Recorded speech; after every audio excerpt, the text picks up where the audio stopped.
La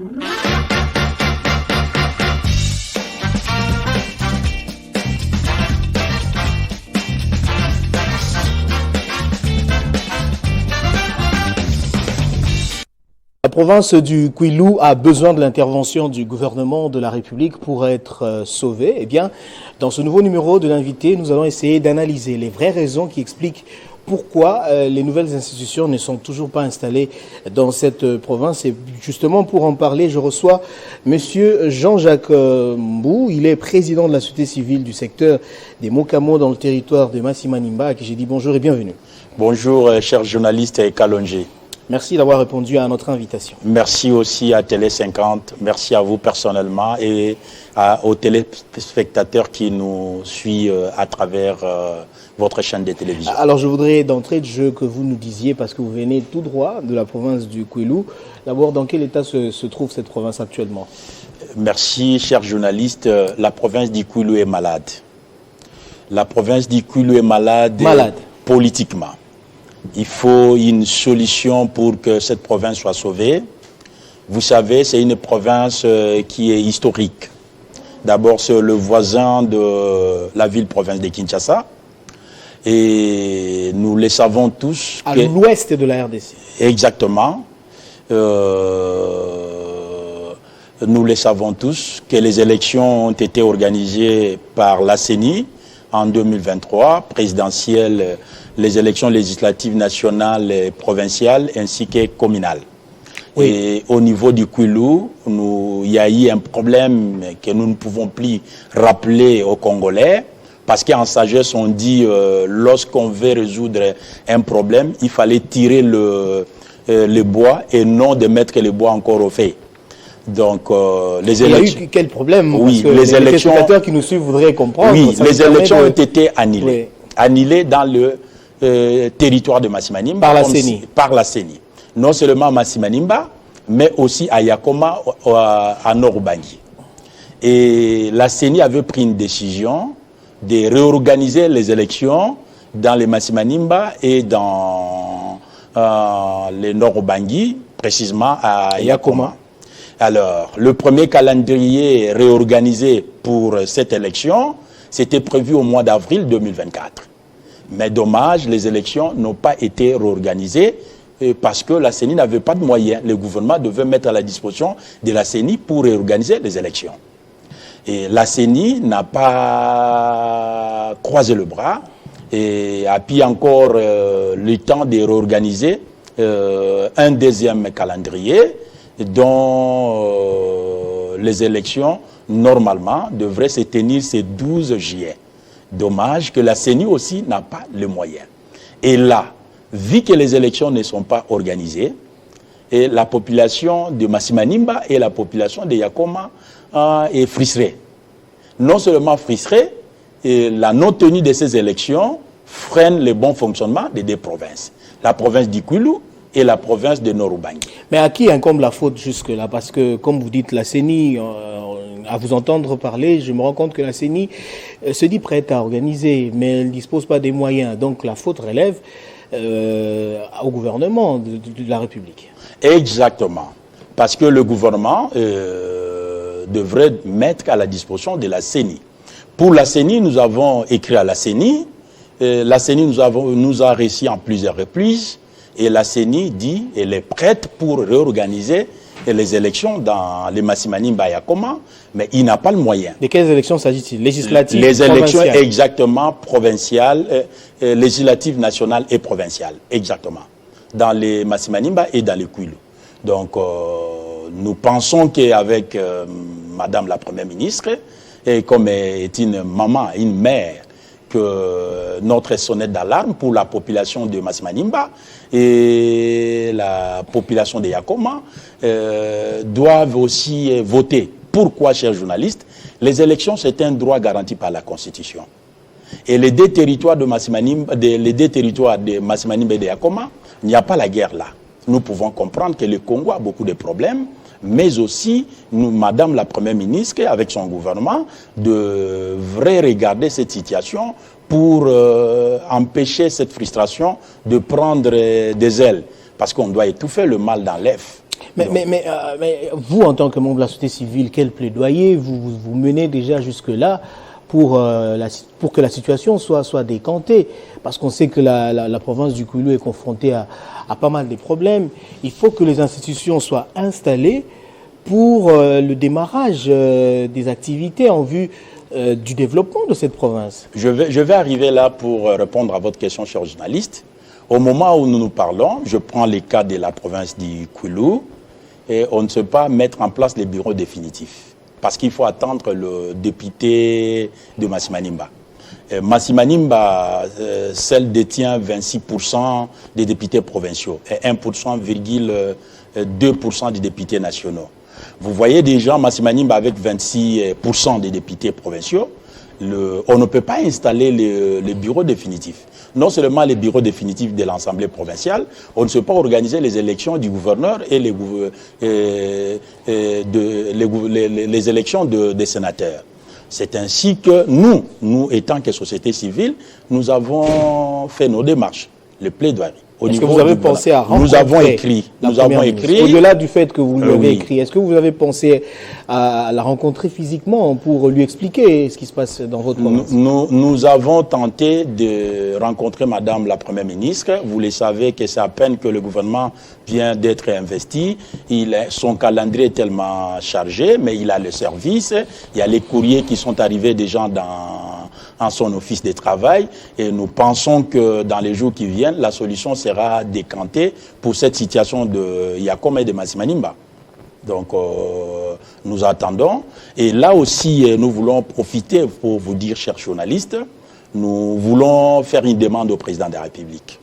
Allez-y. Vous savez, au quinquennat passé du chef de l'État, le président de la République n'était pas arrivé au Kwilu. Mais quelque chose de bon, lors de la campagne électorale de 2023, le chef de l'État a été très bien accueilli dans les Kwilu. Ça, ce n'est pas moi qui l'ai dit, c'est le chef de l'État. Je confirme sa parole lorsqu'il est arrivé la nuit à Massimanimba. Il a dit ceci à Lingala. Partout dans l'équipe, le Kwilu est réservé à accueil chaleureux. Et na monipe awa na bino bana Massimanimba, botienga nyongo.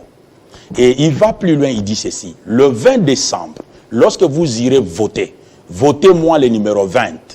Et aussi votez mes fils de l'Union sacrée. Pourquoi? Les députés provinciaux nationaux seront là par rapport aux promesses que je fais à vous, fils et filles de Massimanimba. Ce sont eux qui vont veiller et par rapport à mes promesses. Alors dites-nous un peu, vous dites que la province... les institutions ne sont toujours pas installées. Comment est-ce que la province est gérée alors? Oui, la province est gérée par un gouverneur ad intérim. Mais vous le savez bel et bien que les gouverneurs ad intérim ont les pouvoirs limités. C'est ainsi aussi que nous risquons. Nous ne disons pas que c'est ça. Et au Parlement, tout est barricadé. Tout est barricadé parce qu'ils ne savent plus rien faire. D'ailleurs, la plupart des députés provinciaux sont ici à Kinshasa. Parce que là, ils devaient installer, leur matière a été vidée. Il faut installer les bureaux définitifs. Mais comment ils devaient installer les bureaux définitifs? Parce que la CENI doit d'abord réorganiser les élections dans le Massimanimba Yakoma, afin que de réorganiser les élections de gouverneurs et de sénateurs dans les Kwilu et dans le Nord Ubangi. C'est là, nous profitons aussi de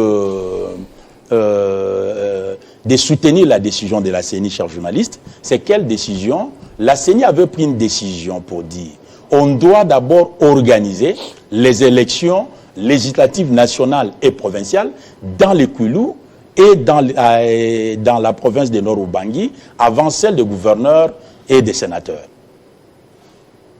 Donc, c'est ça. Alors, quand on pense l'opinion là-bas, dans le Kwilu, parce que vous êtes de la société civile, vous êtes la voix autorisée pour vous exprimer en faveur de la population, quand pense la population qui attend beaucoup des autorités? La population de Massimanimba, en particulier, elle est orpheline. Elles se sont abandonnées abandonnées parce que frustrées. Mais vous savez bel et bien,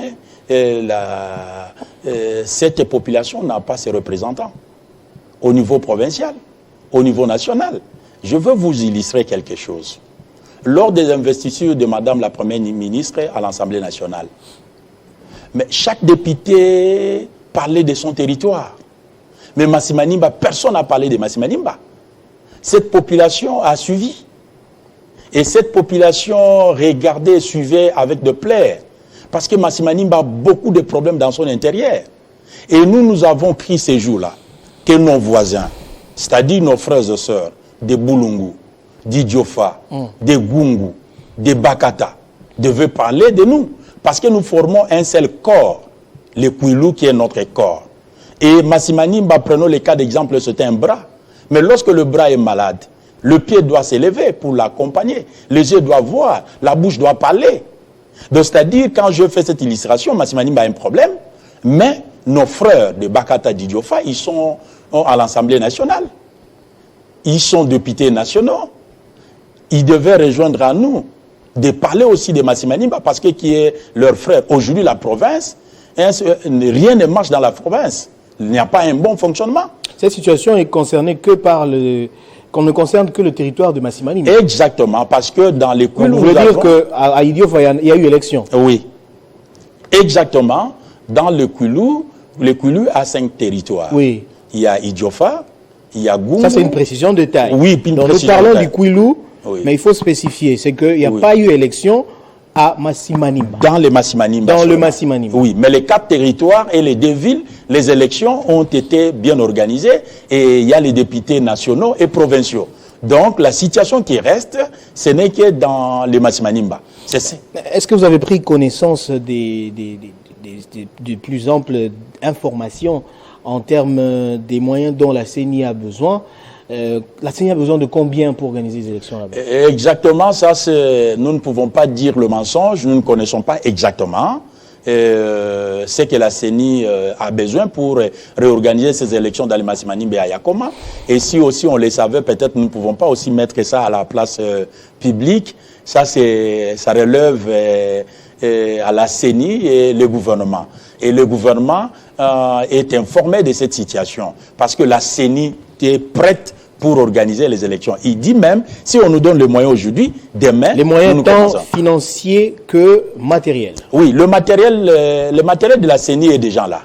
Vous voyez, il y a des gens, les matériels, parce que c'est les kits que nous avons, que la CENI a organisé les élections. Mais je pense que c'est le moyen qui reste, que le moyen financier pour réorganiser ces élections. Ok. J'aimerais qu'on parle aussi de la situation sociopolitique, économique de cette province, qui est parmi les provinces qui ont quand même besoin de l'intervention des autorités pour relever un certain nombre de défis sur le plan infrastructurel, sur le plan sanitaire. Aujourd'hui, quelles sont les urgences par rapport à la province du Kwilu en général? Merci. Ici, je voulais rappeler encore à son Excellence, Monsieur le Président de la République, qui a fait une promesse pour les enfants de Massimanimba et les Kwilu concernant l'agriculture, l'électricité, la santé et l'éducation. Vous savez, la province du Kwilu, c'est un grenier agricole. Donc, c'est une province à vocation agricole. C'est un domaine, un secteur qui englobe tous les secteurs de la vie. La situation socio-économique est par terre. Normalement, avec le nouveau gouvernement, doit accompagner les Kwilu. C'est ça au moins. Bon, accompagner le Kwilu, mais les gouvernements doivent travailler avec les institutions et non avec les individus. C'est ce qu'on doit réorganiser le plus vite que possible les élections, afin que les gouvernements puissent travailler au travail, oui. Au travail, à ce qui concerne les projets d'urgence. Par exemple, l'agro-pastoral. Il y a un problème des routes de dessert agricoles. Les routes de dessert agricoles, chers journalistes, sont inexistantes. Ça n'existe pas. C'est-à-dire aucun transporteur peut accepter d'aller. Si vous parcourez les Kwilu aujourd'hui, il y a les produits agricoles qui pourrissent. Et cela a fait quoi? Décourage les producteurs. Donc la province est encore enclavée. Enclavée. Il faut les désenclaver. Avec vraiment un plan d'entretien des routes de dessert agricoles et aussi d'accompagner les producteurs avec les semences améliorées, avec les outils aratoires et les intrants agricoles. Et aussi les problèmes de l'électricité. Vous savez, il y a un problème. Aujourd'hui, on ne peut pas développer une province s'il n'y a pas de l'électricité. Parce qu'il faut créer d'emplois, il faut créer des industries. Il faut créer là-bas. Il n'y en a pas, non. Dans les Massimanimba même, il n'y en a pas. Et de l'eau? Dans les cours, l'eau, il y en a? Non, il n'y en a même pas, il n'y a pas d'eau. Il n'y a pas d'eau. Ils utilisent que l'eau des forages. Il y a un problème aussi de la santé. À travers la province du Kwilu, il y a plusieurs hôpitaux. Mais ces hôpitaux sont restés que des bâtiments. Il faut les réhabiliter. Il faut les doter les équipements importants modernes pour les soins de la santé. À ce qui concerne les écoles, n'en parlons même pas. Nous connaissons bel et bien que le Kwilu est le quartier latin de la République démocratique du Congo. Il y a de très bonnes écoles. Je prends par exemple dans les Mokamo. Il y a le collège Kinyati. Et c'est un collège, le troisième en République démocratique du Congo. Le premier collège construit en 1930, si ma mémoire ne me trahit pas, c'est le collège Albert, non loin de vous ici, le collège Boboto. Oui. Le second, c'est construit en 1938, c'est Al-Fajir à Bukavu.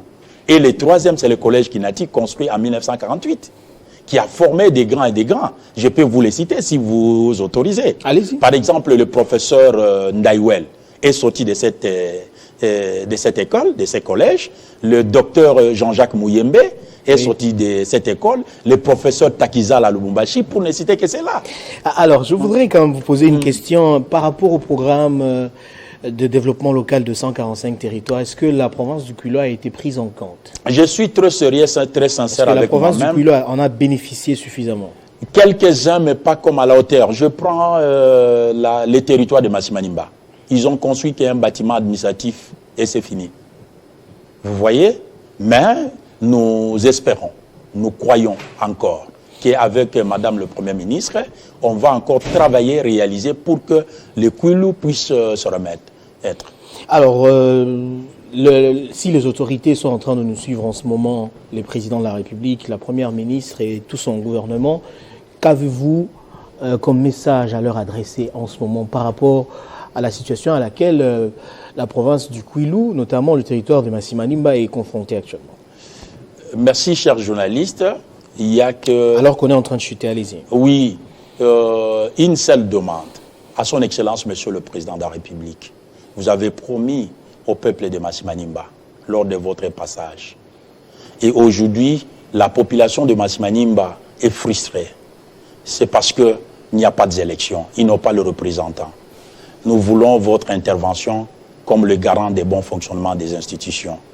À Madame la Première ministre, comme maire, de regarder cette situation de Masimanimba, que les élections soient réorganisées.